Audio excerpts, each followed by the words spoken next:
안녕하십니까. 오늘은 2024년 4월 29일 월요일입니다. 오늘 비님이 많이 내리십니다. 오늘도 난세 영웅 허경영을 아십니까? 187페이지부터 읽어보겠습니다. 지구상에서 가장 먼저 사라질 나라. 인구 절벽에 다가가고 있다. 나는 오늘날 우리나라와 우리 국민을 보면서 염려스러운 마음을 금할 수 없다. 세계은의 부러움을 사는 10위권의 경제 대국에 들었지만 민족의 장래가 심히 우려스러울 정도로 나라가 심각한 위기에 처해 있기 때문이다. 우리나라 출생자 수는 1960년대에는 한 해 100만 명을 상회했다. 그러던 것이 1970년대 산하제한 정책으로 출생이 감소하기 시작하여 1990년대 중반까지 70만 명 정도로 떨어져 그 수준을 유지하다가 2000년대에 들어오면서는 급격히 감소하는 추세를 보였다. 지나친 인구 평창에 대한 우려에서 시행된 1970년대의 산하제한 정책은 시대적으로 적절한 정책이었으나 그로 인해 출산에 대한 국민적 인식이 한두 명만 낳는 것을 정상적으로 여기는 분위기로 정착되어 버린 것이 문제였고, 거기에 1990년대 말 일어난 IMF 사태와 이에 대한 대응 조치는 2000년대에 들어오면서 출생자 수가 급격히 감소한 주요 원인이었다. 1997년도 국가부도 위기 속에서 IMF의 자금을 가져와 위기를 모면한 대가로 IMF가 요구하는 기업들의 통폐합과 심각한 구조조정 조건을 받아들이면서 대량 실업이 발생하고 젊은이들이 취업할 곳이 사라지면서 젊은 층의 장래가 보장되지 않는 사회 경제적 상황이 초래되었던 것이다. 아이를 낳기 어려운 것은 말할 것도 없고 결혼까지도 할 수 없는 상황으로 치닫게 되고, 설령 결혼한 경우에도 맞벌이를 해야만 가정 경제가 유지되는 상황이 발생되면서 출생률이 급격히 감소하면서 2000년 초반부터 2010년까지 10여 년 동안은 한 해 출생자 수가 이전까지 유지해오던 70만 명대에서 46만 명 정도로 줄었다. 그것은 이전 70만 명 정도의 65% 수준으로 떨어진 것이다. 2000년대 중반부터는 IMF 위기에서 벗어났음에도 불구하고 저출산이 계속되고 최근으로 올수록 더욱더 심화되고 있는데, 이는 그동안 더 심각해진 부익부 빈익빈 현상과 젊은이들의 취업난, 생계, 결혼, 육아, 교육 문제 등이 여전히 해결되지 않고 젊은이들의 결혼이나 출산에 대한 의식까지 바뀌고 있기 때문이다. 뒤늦게 정부와 각 지자체에서 문제의 심각성을 인식하고 출산 장려 정책을 추진하기 시작했으나 지금까지도 이렇다 할 성과를 거두지 못하고 있다.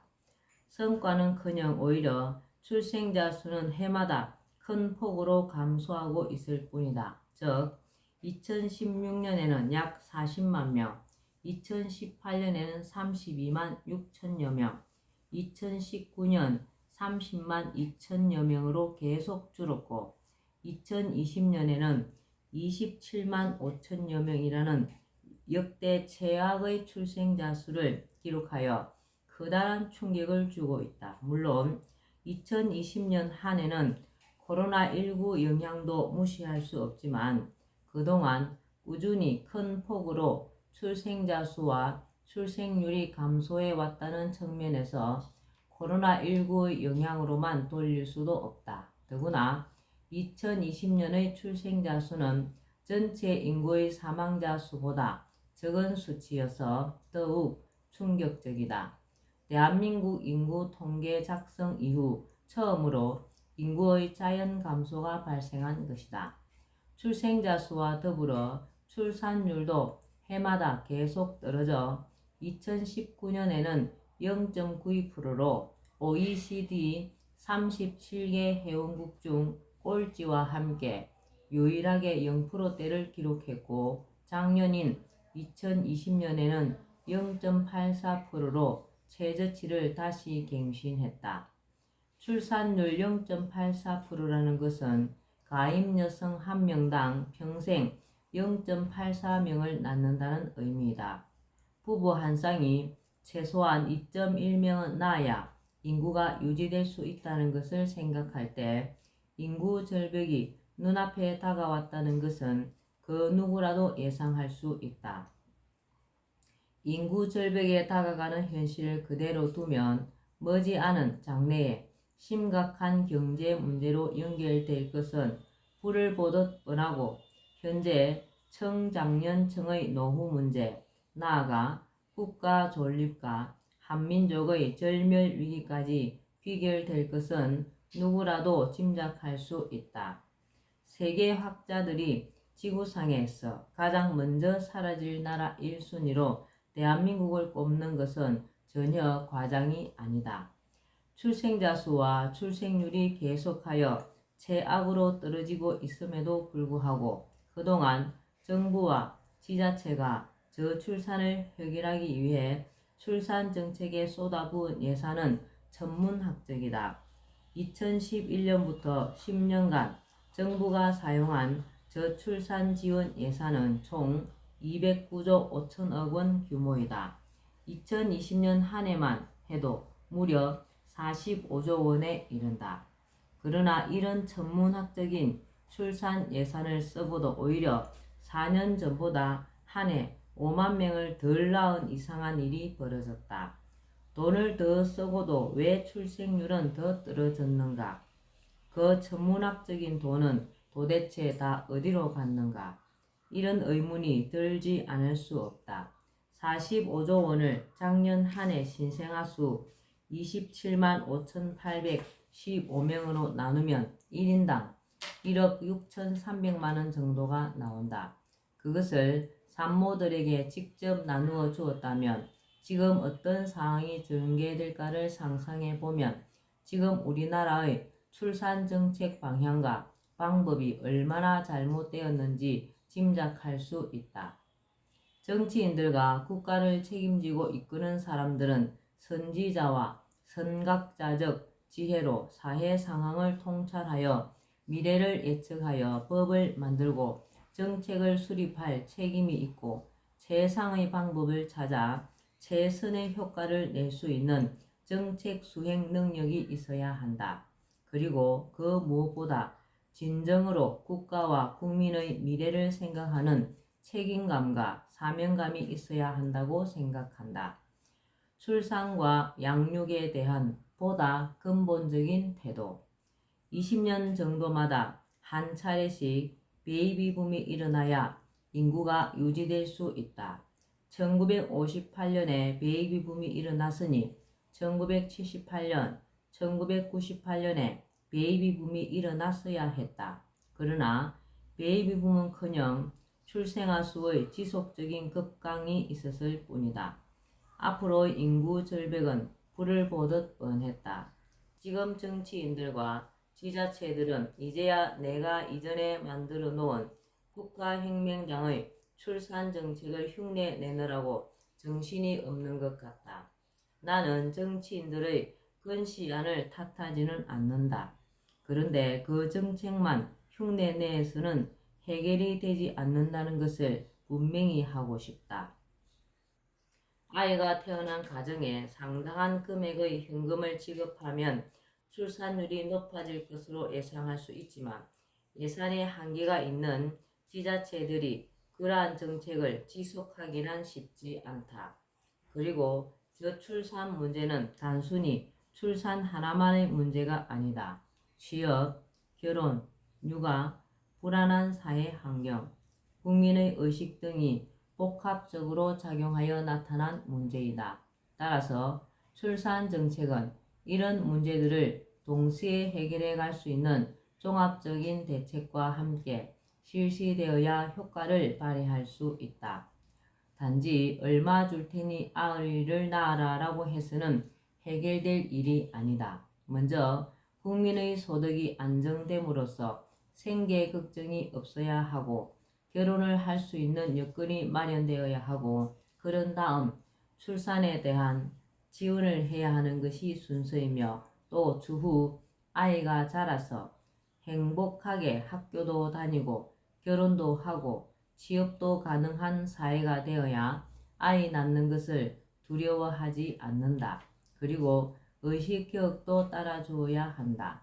출산을 위한 지원 금액도 최소한 5천만 원 정도는 되어야지 몇십만 원, 몇백만 원 정도의 아이를 낳고 싶은 마음이 들지 의문이다. 정책을 수립하고 추진하는 사람들은 이러한 점을 유념하여 실효성 있고 지속 가능한 대책을 수립해야 할 것이다. 사라져야 할 법과 제도, 기관. 나는 그동안 현재 우리나라에 존재하는 10가지 악법이나 잘못된 제도의 철폐를 이야기해 왔다. 사라져야 할 10대 악폐는 나는 김영란법, 금융실명제, 헌법재판소, 수능시험제도, 상속세, 노동조합, 전교조, 쌍벌제, 교도소, 징병제를 꼽고 있다. 현재 우리나라는 이러한 악법과 제도에 꽁꽁 묶여 경제와 정치, 교육을 망치고 부정부패와 사회 갈등이 심화되고 있는 형국이라고 볼 수 있다. 특히 김영란법, 금융실명제, 노동조합, 상속세는 경제를 멍들게 하는 것들이다. 김영란법의 정식 명칭은 부정청탁 및 금품 등 수수의 금지에 관한 법률이다. 2015년 3월 27일 제정된 법안으로 2012년 김영란 당시 국민권익위원회 위원장이 공직사회의 기강을 확립하기 위해 이 법안을 발의했기 때문에 흔히 김영란법이라고 불린다. 애초 법안은 공직자들의 부정한 금품 수수를 막겠다는 취지로 제안된 것이지만 입법 과정에서 적용 대상인 언론인, 사립학교 교직원 등까지로 확대됐다. 이 법은 우리나라의 부정부패를 없애려는 좋은 취지의 법이지만 사회를 지나치게 경직되게 만들고 경제에도 악영향을 미친다. 이 법의 시행 초기에 하회업계, 축산업계 등이 큰 타격을 받았던 것은 주지의 사실이다.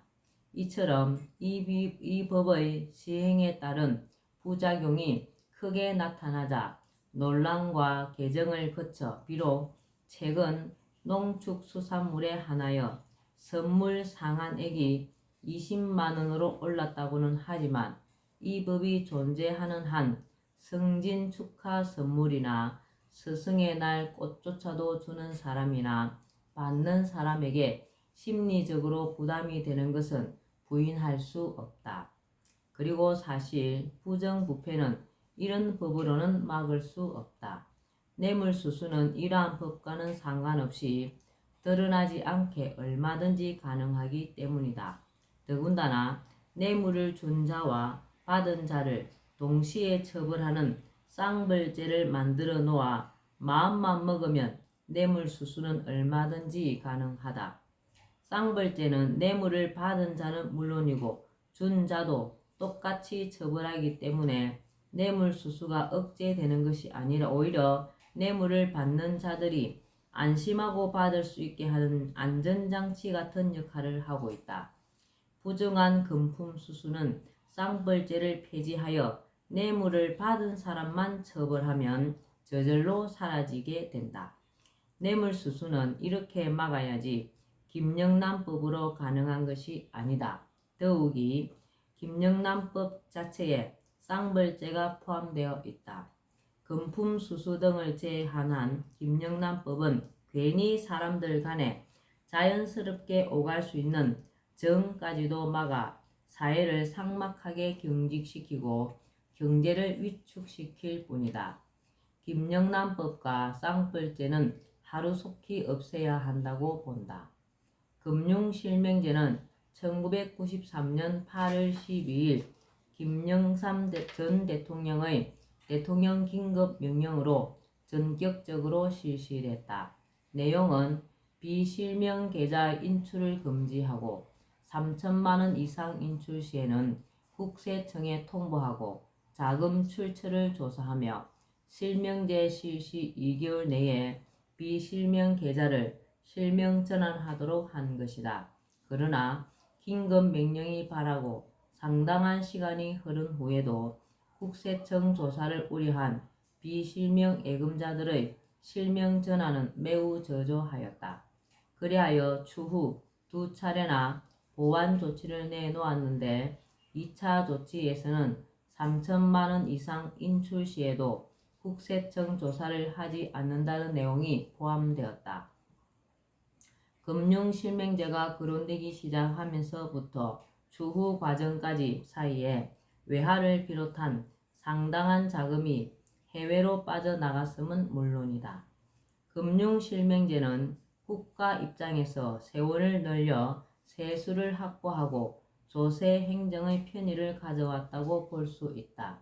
그러나 자본의 해외 유출과 아울러 부동산 가격 급등, 중소기업의 부도 증가 등의 부작용을 낳았으며 결국에는 1997년 말 국가 부도 위기의 IMF 사태를 초래하는 결과로 이어졌다. 돈이라는 것은 원래 지하로 숨으려는 속성이 있다. 비근한 예로 부부가 공동으로 가정을 꾸려 나가도 모든 돈을 공유하지 않고 배우자 몰래 비상금이라는 걸 숨겨두는 것은 흔한 일이다. 아버지가 자식이 알지 못하게 돈을 숨겨두었다가 후일에 기나게 쓰고 싶은 것도 인간이면 누구나 가질 수 있는 심리이다. 금융실명제는 이러한 인간의 본성을 거스르는 제도이다. 5만원권 지폐가 발행되기가 무섭게 어디론가 숨어버리는 것도 금융실명제와 무관하지 않다. 금융실명제 하에서는 숨기고 싶은 돈이 고액 지폐로 지하로 숨거나 다양한 방법이 동원되어 외국으로 빠져나갈 수밖에 없다. 불법 도박 자금이 5만원권 뭉치로 마늘밭에서 발견된 것은 실제 사례이다.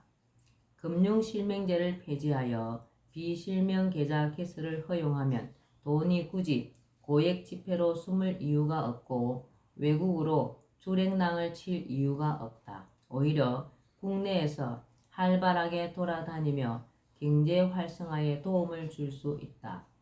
인간 본성에 반하고 경제를 위축시키는 금융실명제는 폐지해야 마땅하다.